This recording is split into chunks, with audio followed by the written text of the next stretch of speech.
Waffles சாப்பிட போகலாமா? அன்னைக்கு அவன் எனக்கு டேஸ்ட்டை காமிச்சு விட்டுட்டா. எனக்கு அதுலேருந்து வாஃபிள்ஸ் சாப்பிடணும் போல இருக்கு. ஸோ வாஃபிள்ஸ் சாப்பிட தான் போகிறோம். இன்னைக்கு என்ன பிளான்னா, எனக்கு வாஃபிள்ஸ் சாப்பிடணும் போல இருக்கு. ஆனா என்னோட மாமியோட பொண்ணு, என் தங்கச்சிக்கு அவளோட ஃப்ரெண்டுக்கு அம்மாவுக்கு ட்ரெஸ் வாங்கணுமா. அதனால இன்னைக்கும் அசோகா போறோம். அவளோட ஃப்ரெண்டோட அம்மாவுக்கு சாரீஸ் பார்த்துட்டு இருந்தா. அந்த கேப்ல நான் போய் ஒரு மிரர் செல்ஃபி எடுத்துட்டு இருந்தேன். இதுதான் அந்த சாரி. அப்புறம் எங்க அக்காவோட பாப்பாவுக்கு ஒரு போ வாங்க வேண்டியது இருந்து அதையும் வாங்கிட்டு அசோகால இருந்து கிளம்பியாச்சு. அப்புறம் எங்க வாஃபிள்ஸ் வாங்க போயாச்சு. என்னோட இதுக்கு முன்னாடி உள்ள வீடியோஸ்லாம் பார்த்துருந்தீங்கன்னா தெரிஞ்சிருக்கும். எனக்கு புதுசா ட்ரை பண்றதே பிடிக்காது. யாராச்சும் இது நல்லா இருக்கும், இதை சாப்பிடு அப்படின்னு சொல்லி எனக்கு அது பிடிச்சிருந்துச்சுன்னா நான் அதையே தான் கண்டினியூ பண்ணுவேன். ஸோ லாஸ்ட் டைம் வாங்கின அதே 2 தான் நான் மறுபடியும் வாங்குறேன். ஒன்று எங்கள் அம்மாவுக்கு, ஒன்று எனக்கு. நான் ட்ரிபிள் சாக்கோ மெல்ட்டும் நியூட்டலாவும் வாங்கினேன். நியூட்டலா எங்கள் அம்மாவுக்கு அன்னைக்கு மழையில் உட்காந்து சாப்பிடணும்னு ஆசைப்பட்டோம், நடக்கலை. இன்னைக்கு மழையில் உட்காந்து சாப்பிட போகிறோம்.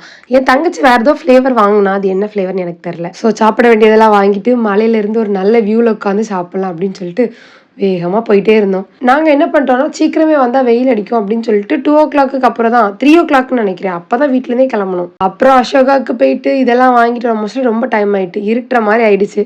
ஆனாலும் இன்னைக்கு மேலே போய் சாப்பிட்டே ஆகணும்டா அப்படின்னு சொல்லிட்டு மேலே ஏறி வந்துட்டோம். என் தங்கச்சி இதுக்கு மேலே என்னால் முடியாது, எனக்கு கால் வலிக்குது, நம்ம இங்கே இருந்து சாப்பிடுவோம் அப்படின்னு சொல்லிட்டா. எனக்கு யானே தெரில, இந்த மலை ரொம்ப பிடிக்கும். மேலே நல்லா ஏறி போனோன்னா ரொம்ப அழகாக காத்தடிக்கும். ஆனால் இன்னைக்கும் எங்களால் மேலே போக முடியல. ஏன்னா இதுக்கு மேலே நாங்கள் போனோம்னா மேலே போக மோஸ்ட்லி இருட்டிடும், திருப்பி கீழெலாம் வர முடியாது. நாங்கள் ஒரு முக்கால்வாசி தான் ஏறியிருப்போம். ஃப்ரண்ட்லேருந்து போகிறத விட பேக்லேருந்து ஏற மோஸ்ட்ல நல்லாயிருக்கும். அங்கங்கே உட்கார இடம் கிடைக்கும்.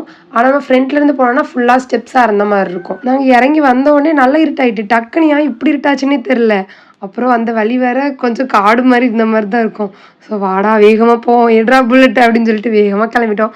பாய்.